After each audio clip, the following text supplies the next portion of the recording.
গতকালই আমরা দেখেছি যে ইভিএম এ কারচুপির আশঙ্কায় লর্ড সিনহা রোডে শাখাওয়াত মেমোরিয়াল স্কুলে একেবারে রাতেই পৌঁছে যান তৃণমূল নেত্রী।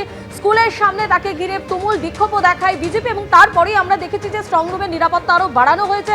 সরাসরি আমাদের প্রতিনিধি সুকান্ত মুখোপাধ্যায় আমাদের সঙ্গে রয়েছেন।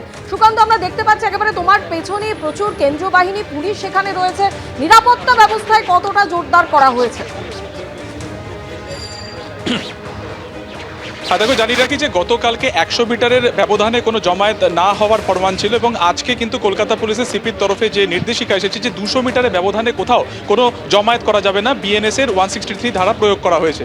তবে সরাসরি দেখাবো শেখাওয়াত হাই স্কুল, তার সামনে এই মুহূর্তে প্রচুর পুলিশ ফোর্স রয়েছে, সেন্ট্রাল ফোর্স রয়েছে এবং নির্বাচন কমিশনের আধিকারিকেরাও রয়েছেন। এই স্ট্রং রুমকে আঁটোসাঁটো নিরাপত্তা বাড়ানো হয়েছে এবং দেখা যাচ্ছে যে প্রত্যেকটা জায়গাতে নির্দিষ্ট ব্যারিকেড করে দেওয়া হয়েছে এবং এই যে রাস্তা প্রায় ঠিক হাই স্কুলের সামনের একটা রাস্তা থিয়েটার রোডকে কানেক্ট করছে, অন্যদিকে এক্সাইডকে কানেক্ট করছে। এই রাস্তা সর্বসাধারণের জন্য পুরোপুরি বন্ধ করে দেওয়া হয়েছে। যে সমস্ত গাড়ি এখানে ঢুকছে সেই সমস্ত গাড়ির যারা ওনার রয়েছেন তারা আশপাশের বাসিন্দা হলেও তাদেরকে একমাত্র ঢোকার অনুমতি রয়েছে এবং সামনে বাঁশের ব্যারিকেড করে দেওয়া হয়েছে, যেখানে যদি পরবর্তী সময় কোনো প্রার্থী আসে সেই প্রার্থীর সাথে যারা অনুগামীরা আসবেন তাদেরকে একটা নির্দিষ্ট দূরত্বে তাদেরকে থামিয়ে দেওয়া হবে এবং তারপরে শুধুমাত্র প্রার্থী এবং তার নির্বাচনী এজেন্ট তাদেরকে ঢুকতে দেওয়া হবে। এবং ভেতরে স্ট্রং রুম, সেখানে কিন্তু সেন্ট্রাল ফোর্স রয়েছে, সিসিটিভি রয়েছে। সেই সিসিটিভির মাধ্যমে ভেতরে অস্থায়ী কন্ট্রোল রুম করে ভিড়ের উপর নজরদারি রাখা হচ্ছে যে কোথাও কোনো জমায়েত হয়ে আছে কিনা এবং ভেতরে অবৈধ কাউকে কিন্তু ঢোকার একেবারে কোনো অনুমতি নেই। গতকালকে মুখ্যমন্ত্রী প্রায় 4 ঘন্টা এখানে ছিলেন এবং তার বাইরে বিজেপির একটা জটলা, বিজেপি কর্মী সমর্থকদের একটা জটলা ছিল